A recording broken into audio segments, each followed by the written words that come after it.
Claro, o Lula hoje é o candidato mais forte, as pesquisas que saem quase semanalmente de vários institutos apresentam isso. Precisa ver se até lá, até outubro do ano que vem, no primeiro domingo, quando vai ter o primeiro turno, isso vai se manter. E tem muitos candidatos da chamada terceira via, etc. tal, que se apresentaram aí, que pode ser também alternativas, né? O que você hoje vê como uma possível Agora, alternativa? tem 3, 4, por exemplo, tem o Ciro Gomes, que esteve aqui, né? Tem o João Dória, que esteve aqui, que são esses de todos de terceira via, a princípio, são os que têm mais viabilidade. Porque os outros são boa gente, Simone Tebet, que é o próprio João Amoedo, mas é difícil encabeçar, pode ser vice. E o Sérgio Moro, você acha que Mandetta. Simone Tebet, Sérgio Moro. O Sérgio Moro, ele está no Brasil agora, deve estar voltando aos Estados Unidos, veio para cá essa semana.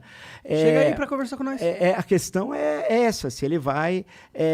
ele tem opção, ou pode ser senador pelo Paraná, que é uma possibilidade grande. Se ele fosse para ser alguma coisa, tinha que ser presidente. Pelo tamanho dele, ser vice... pela projeção que ele teve, acho que não seria o mais adequado a princípio, né? Pensando... ele ia ser traído de novo se ele fosse vice. Teria de ser. Agora, sendo candidato, uma coisa é ser juiz. É fácil, eu estou aqui, os advogados estão aqui, os promotores aqui, eu vou lá, decido, etc. tal. Outra coisa é fazer política. Você tem de convencer o outro. Não é que você decide quem é inocente e quem é culpado. Então, ele tem também de assumir uma veste política, porque a tarefa é muito difícil de ser político. Não é coisa fácil. Na minha opinião, ele é um péssimo candidato. Ele teria... No sentido de ser um candidato, entendeu? Não que ele vá ser um péssimo presidente. Ele tende a arrumar... ele tende a arrumar... É que ele não é carismático. Ele fala lento, ele não fala com o povo, ele é tudo juridiquês. Agora, ele tem do prestígio da Lava Jato, né? Que é muito... Porque a Lava Jato teve defeitos, é verdade, mas teve muito mais coisas positivas do que negativas. Com certeza. Porque os esquemas de corrupção, ninguém devolve 100, 200, 300 milhões se não desviou, né? Você pega gerente da Petrobras, o Pedro Barusco, é um deles, que devolveu uma fortuna. Como ele tinha aquilo? Era advindo de atos ilícitos e tal. Então, isso é extremamente louvável e uma série de legislação que foi criada dentro das próprias empresas, né? De compliance e tal, isso é um saldo extremamente positivo. Agora, por outro lado, teve momentos, segundo os áudios que foram divulgados, e nunca devidamente periciados, mas não desmentidos devidamente, não foram desmentidos, que são conversas inadequadas que ocorreram naquele momento. E outras condenações acabaram sendo anuladas. Aí tem toda uma discussão entre as várias esferas de justiça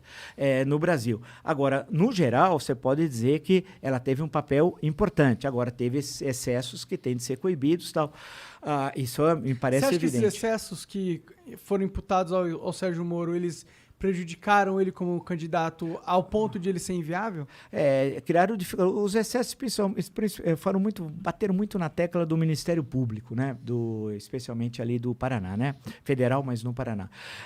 Isso prejudicou, claro. Ele prejudicou, acho que várias coisas. Ele fez um cálculo errado de ter sido ministro da Justiça, né? Ele poderia ter ficado juiz e aí, se quisesse fazer política, mais lá na frente, que seria agora, aí ele poderia ser candidato. Então, ele fez um cálculo errado. E agora ele está vivendo uma situação difícil, né? Porque ele tem um emprego nos Estados Unidos, não sei se vai continuar ou não lá, né?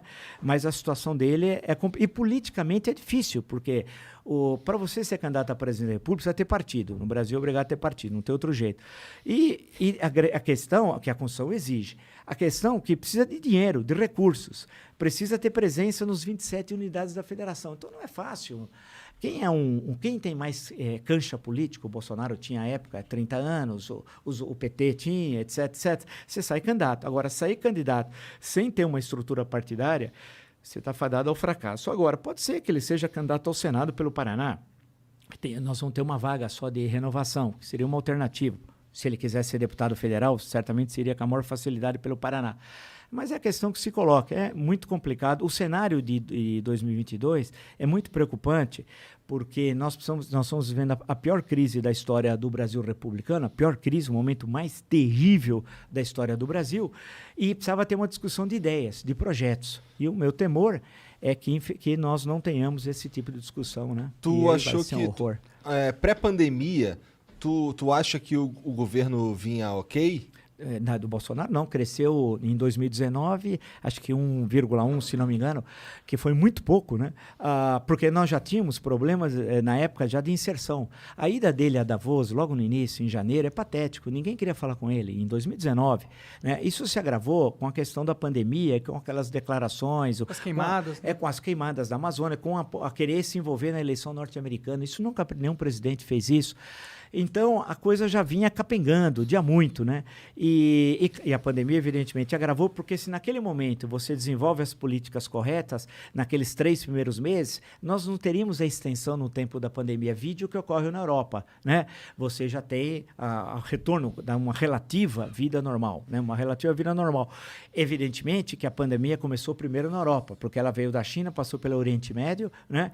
E o Irã, em especial, chegou na Europa, veja o caso do jogo do Atalanta de Bérgamo lá contra o Valência em Milão, que deu toda aquela coisa tal, chegou depois ao Reino Unido, atravessou o Atlântico e os Estados Unidos, veio vindo, a gente sabia que estava vindo, né? A gente sabia. O próprio livro do Mandetta, né? Ele fala isso, um paciente chamado Brasil, né? Aí você tem, chegando aqui, se nós tivéssemos, naquele momento, feito as barreiras sanitárias, que eram indispensáveis, no aeroportos, portos, a passagem por terra, que o Brasil tem fronteiras enormes e tal, tivesse um controle, e aí começássemos, o CEO da Pfizer, quantas vezes ele procurou o governo?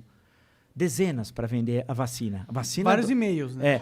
Bom, mas foi a reuniões. Eles negociaram com o cara, só não chegaram no acordo. Não, várias reuniões. Ele não queria, o governo não queria negociar com a Pfizer, mas queria negociar com o picareta do Cabo Dominguete, né? Com os picaretas que estavam no Ministério da Saúde fazendo corrupção, porque o governo não queria vacina, queria propina, né? E a CPI comprovou isso, né? Mostrou um cenário que eu falei, mas não é possível uma pessoa como o Pazuello, que é o que o Pazuello fez, nós vamos ter, no sentido não de vingança, eu não gosto de vingança, justiça.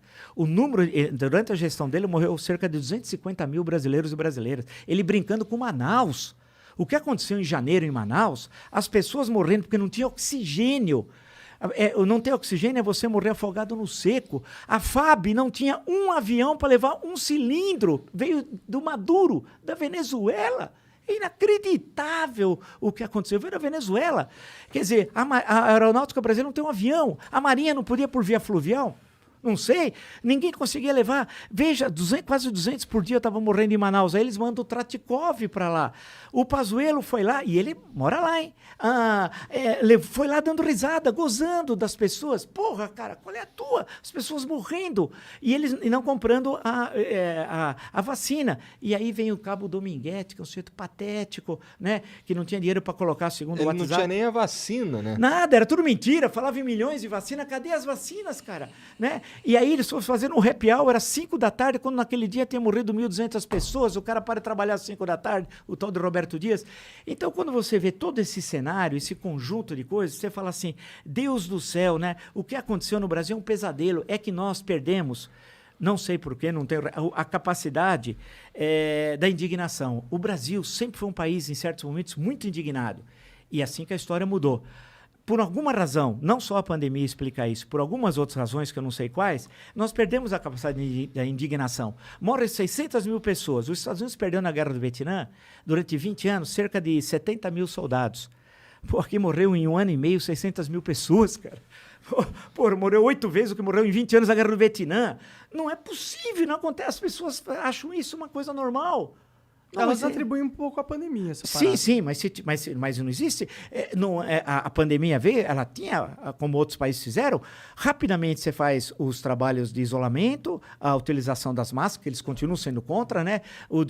Fazer o distanciamento social, e aí vem as medidas de você construir um plano geral nacional de saúde com os secretários e enfrentar. Nós só não temos hoje 1 milhão de mortos, como havia até uma previsão que fosse possível, infelizmente chegar a isso, graças aos bons secretários estaduais de saúde, graças a bons secretários municipais de saúde, graças a governadores que tiveram a coragem de peitar o Bolsonaro. Porque se não fosse isso, nós estávamos fritos hoje, nós estávamos com 1 milhão de mortos, que era uma das... um levantamento matemático estatístico. De coragem para peitar o cara. Né? Precisa sim, porque o presidente do Brasil tem muito poder. Mas ele estava também...